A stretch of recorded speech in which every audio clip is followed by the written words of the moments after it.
যারা 30টা রোজা রাখছেন হেরাই আসবেন।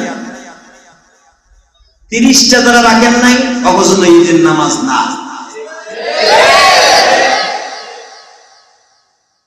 এই কপাল পোড়া, লজ্জা লাগে না? স্যাপ লইয়া নাকে খত বদমাইশ।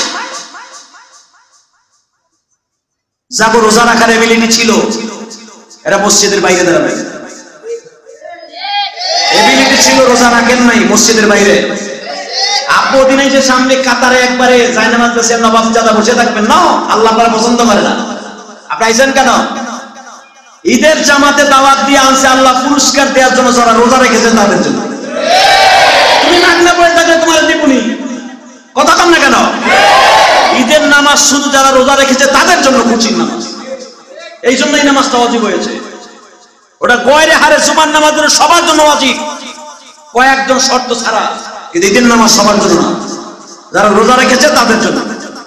হ্যাঁ, যদি ওই লোকটা করতে আসতে পারবে, যদি রোজা রাখতে পারে নাই অসুস্থতার কারণে অথবা যে কোনো কারণে পারে নাই, ওজরে মাকুলি অথবা খালেস তওবা করছে যে আল্লাহ হুজুর যেভাবে করার কথা কইলো তো আমি মুসলমানের খাতাই নাই, আল্লাহ তাআলা আমি কি করব?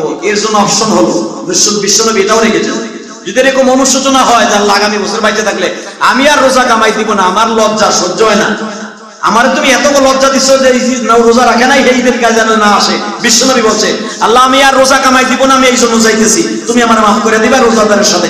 এই শর্তে আপনি আসতে পারেন, নাহলে আপনি আসার অধিকার নাই।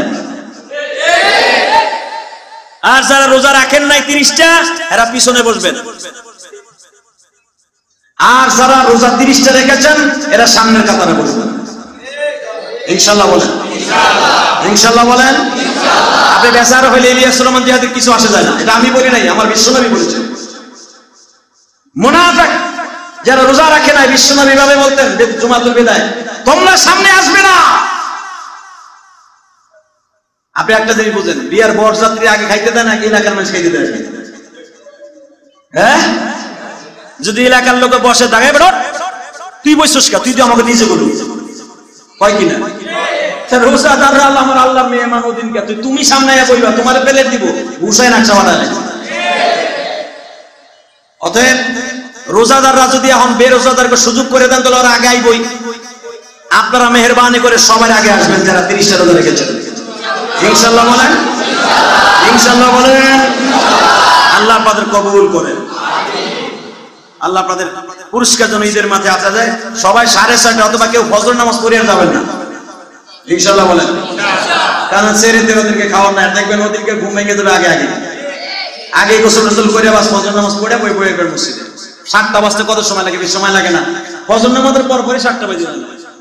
অতএব ফজর নামাজ পড়ে বসে থাকবেন, পুরস্কার তো আল্লাহ আপনারা আগেই দিবেন।